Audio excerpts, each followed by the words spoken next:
Hey collectors, that's right, we're back hunting nickels. We only need 6 more to fill up this album. Keep watching, you won't be disappointed.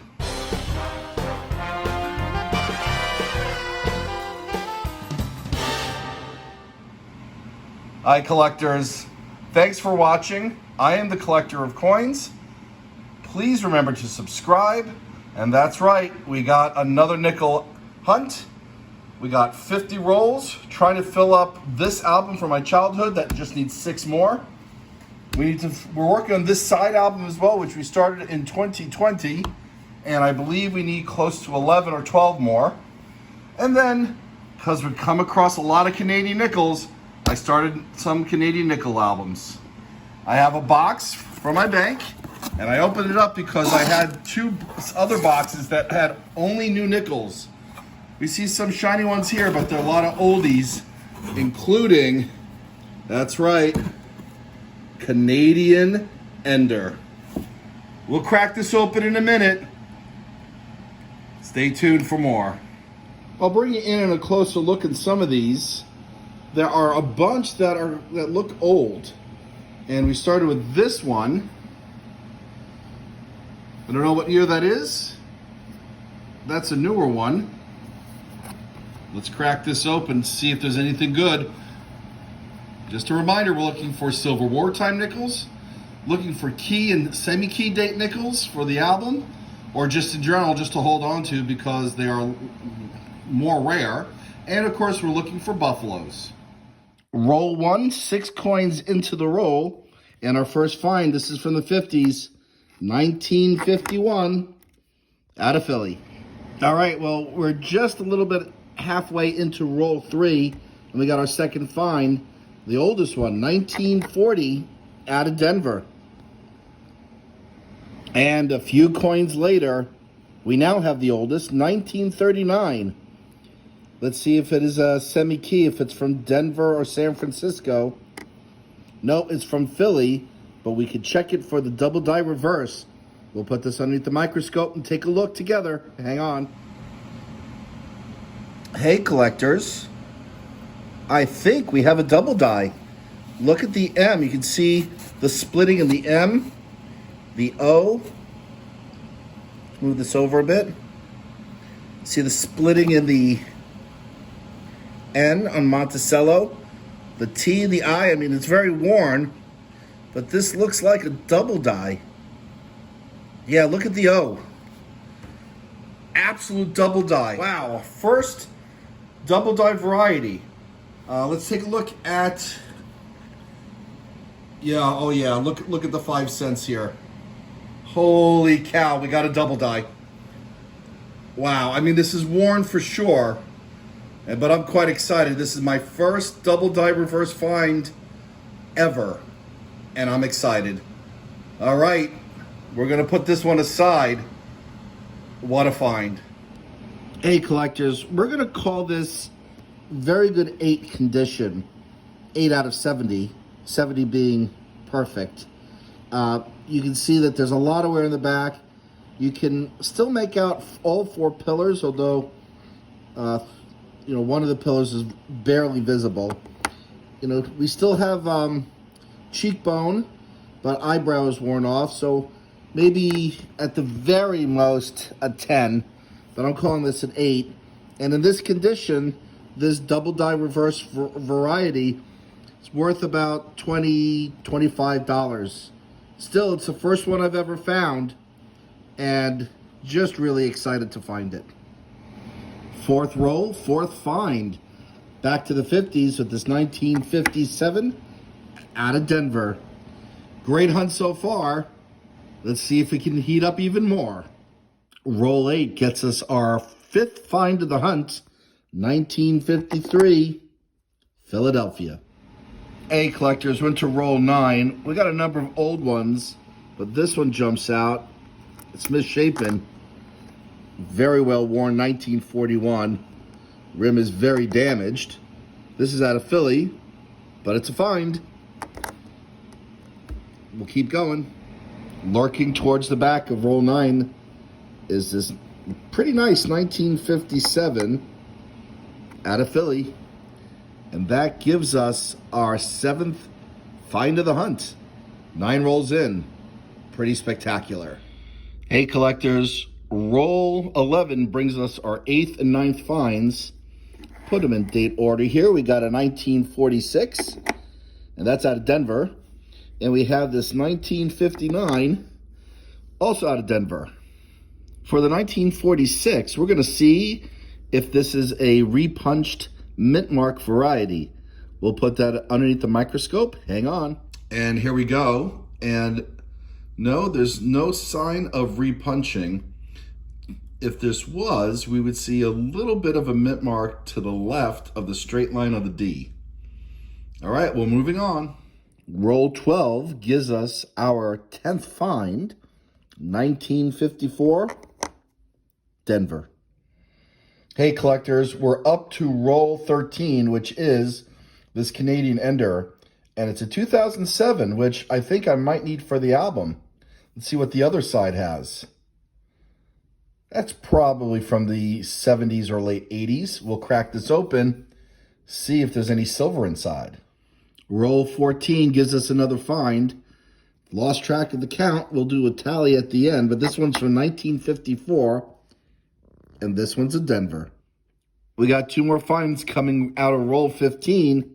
We got another one from 1941. That's from Denver, and another 1954, also from Denver. All right, we have roll 16 fanned out, and as we fanned it out, we have 2 finds immediately. Another one from 1957, and yet another one from 1957. We'll look at the rest of the roll more carefully to see what else is in here. That one's out of Philadelphia, and that one's out of Denver. And one more in that roll, another one from 1941, Philadelphia. Roll 17 gives us another find, 1940, Philadelphia. All right, roll 17 had me worried until I turned it over to the other side. So hopefully we got a good mix in here. Now I have another box that I opened, which I didn't feature because every single end was nice and shiny like this on both sides. And most of them had obverses of 2020. Let's see if this is a find. Well, that ender wasn't as old as I thought, but it is from the 60s. But we're not hunting 60s. We'll go into this one. I'll bring in if there's a find. And sure enough, in this roll, we got another find. 1959, Denver. Hey, collectors, we're to roll 23 now. And we have another find. 1958, Denver. With some gross damage on the back. All right, collectors, we're going through roll 24. We have another find peeping out, 1953, out of Philly. This one looks old. Let's see what we have here. Ooh, 1946, out of Philly. So we got 2 more finds. And we had another find in that roll, 1941, Philadelphia. Hey, collectors, we got another find. Roll 29, a 1940, and this one is from, I think that's an S. We're going to have to get that underneath the microscope, but I think this is San Francisco. Let's take a look. And it is from San Francisco. I love finding San Francisco minted coins. We got another find here. We'll put that aside and we'll keep moving on. Hey, collectors, well, we just finished going through roll 31. We got 2 more finds. A 19, I think that's a 59. This one's out of Philly. And a 1952, also out of Philly. And my eyes were playing tricks with me for a moment because I thought that was 1939, but I can see that's a 59 now. We have another find coming out of roll 32, 1952. San Francisco, another S. Very cool. We have another find from the next roll, a 1953, Philadelphia. Roll 37 gives us 2 more finds. Another 1940, pretty chewed up, out of Philly. And another one from 1953. Ooh, San Francisco. This is my third coin from San Francisco this hunt. That's pretty cool. Next roll, we have another find. 1940. Another one. Also out of Philadelphia. Roll 41 gives us two more finds. Another one from 1939. Let's see if it's got a D or an S.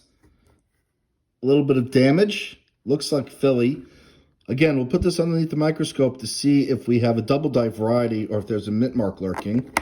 And a 1957. And this one is out of Denver.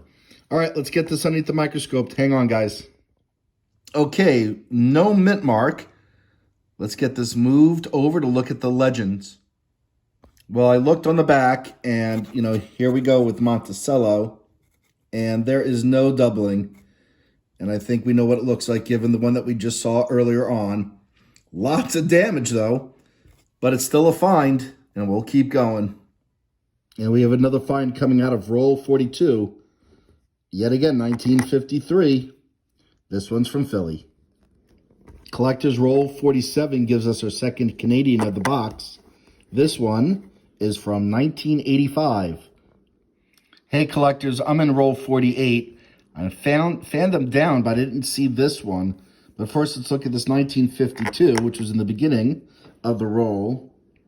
And I'll have to put that into the microscope to see the mint mark. But we have what looks like a 1921, quite possibly. Again, we'll put that underneath the microscope. Maybe there's a mint mark, too. Wow. Okay, hang on. This is getting serious now. Let's get these underneath the microscope and see what we got. Okay, the 1952 Jefferson, that's a Denver mint mark, so that one is confirmed. Let's get the Buffalo underneath the scope. Okay, collectors, we're going to call that a 1928, and let's see the mint mark on the back. And that's a Denver mint mark, 1928D. I might actually need that for my album. We got lots to check at the end of this hunt. What an amazing find. What a great box. Just double checking the date, collectors. That is definitely 1928. And as I was reading on the PCGS website, this is very uncommon. There's only about 6.4 total minted, which is relatively low. I'll have to see if this is a key or semi-key date. Well, apparently this is not considered key or semi-key, but it's still a cool find. And we'll see if we need it in the album a bit later. And our last find of the hunt coming out of roll 50, 1958, Denver. All right, collectors, well, we have quite a number of finds to go through. We'll do a recap at the end, and we'll see how we do with filling up spaces in the variety of albums we have. So please stay tuned, and if you haven't subscribed yet, please take this as an opportunity to subscribe. Hey, collectors, here's the recap. Let's start with the highlights of the hunt. The 1928 Denver Buffalo Nickel, the 1939 FS801 Double Die Reverse, and these three nickels, one from the 40s, two from the 50s, that are from San Francisco, which I tend to need for my albums. In addition to that, and including what we have, total of 2 from the 30s, that's including the double die, 11 from the 40s, including the San Francisco one, and 22 from the 50s, and 2 Canadians. All right, we're going to get this cleaned up, and we'll see if we fill any spaces in any of the albums, and we're going to start with the Buffalo Nickel. All right, stay tuned. Hey, collectors, well, here's my Buffalo Nickel album, and wouldn't you know it, I needed the 1928D. Unbelievable that we found this in a coin roll hunt. We'll pop that one in. We still need quite a few in the early years, but that's a nice looking sheet, and that's a nice find. One for the album. Make sure that's secure, and we'll move on to the next one. And here's my childhood nickel album, and as you can see, I only need semi-key dates, couple of silver, and everything else I have filled, including the 1950D from a prior hunt earlier this year. So nothing for this album, but we'll move on. And here's the album that I started in 2020, specifically from coinroll hunting. And as you can see, need pretty much the same ones from the childhood album, although there are a few open spaces where hopefully I will fill these up. And sure enough, we filled up one, the 1952 out of San Francisco from this hunt we needed. So we'll fill another space. And then finally, this Canadian album, where we did have the 1985 already, but the 2007 from the Royal Canadian Mint we needed. And so we got another album filler. Pretty amazing hunt. Well, guys, as always, thanks for watching. Remember to subscribe and happy collecting.